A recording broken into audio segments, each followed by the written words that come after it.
Nanterre, Marseille, Valence, Toulon, Villepinte, Amiens, un peu partout en France, les prisons, voire les domiciles des agents de l'administration pénitentiaire, aujourd'hui sont visés, font l'objet d'attaques, d'agressions.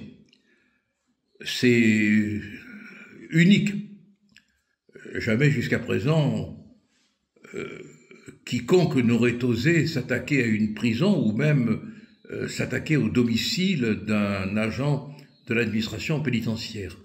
Vous me direz, on aurait peut-être dû faire attention, parce que dans un pays où l'on se permet d'attaquer les commissariats, tout peut arriver. Et vous verrez qu'après les prisons, qu'après les agents de l'administration pénitentiaire, ça ne s'arrêtera pas. Pourquoi ?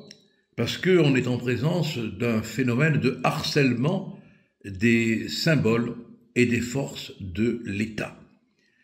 Si on se contente de regarder ce qui se passe comme la lecture d'un fait divers, on passe réellement à côté d'un signe grave, d'un signe très préoccupant, car ces agressions révèlent des signes, des caractéristiques sociopathiques sévères et de désinhibition totale chez ceux qui commettent ces actes. S'attaquer à une prison, s'attaquer à un commissariat, s'attaquer au domicile d'un gardien de prison, comme ça a été le cas à Amiens, en taguant la boîte aux lettres, en crevant les pneus, c'est s'attaquer à des symboles et à des forces de l'État. C'est clair. Alors, le procureur du parquet général antiterroriste a dit que pour l'instant, je le cite, on n'a pas de piste qui soit privilégiée. Le Parisien titre sur les narcotrafiquants. La réalité, c'est que on a, à partir de maintenant, la démonstration que rien, plus rien n'arrête ces délinquants anonymes dont on ne sait pas encore pour l'instant qui ils sont. Mais ils nous disent très clairement que l'État ne les impressionne plus du tout et que ça ne les dérange pas de s'attaquer aujourd'hui à un agent de l'administration pénitentiaire, pourquoi pas demain à un commissaire de police, pourquoi pas après-demain à un juge. Ça y est, je veux dire que on a fait tomber une protection symbolique, et c'est gravissime. Alors, qu'est-ce qu'il faut faire ?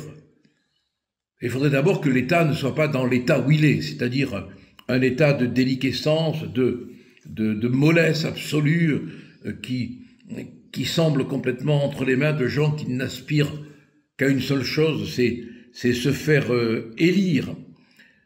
Il faudrait reprendre en main tous les quartiers, tous les écosystèmes criminels qui vivent dans ces quartiers dits sensibles. Il faudrait ne jamais tolérer ce qui s'est passé dans les méga-bassines, ce qui s'est passé à Sainte-Soline.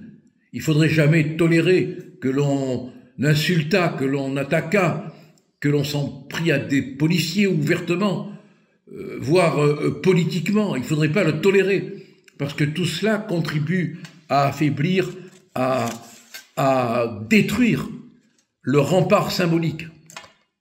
On va vers une mexicanisation de la France. On l'a vu lors de l'évasion d'Abra. C'est très significatif. Il nous reste encore combien de temps pour réagir ? Combien de temps pour reprendre les mesures qu'on aurait dû prendre depuis des années et des années ? Il nous reste tout simplement le temps pour qu'on ait enfin un gouvernement qui gouverne sans se soucier de plaire aux médias, à la bonne conscience, et qui ne recherche pas le prix Nobel de la paix médiatique, mais qui cherche non pas à aller imposer la paix en Ukraine, mais à imposer la paix en France.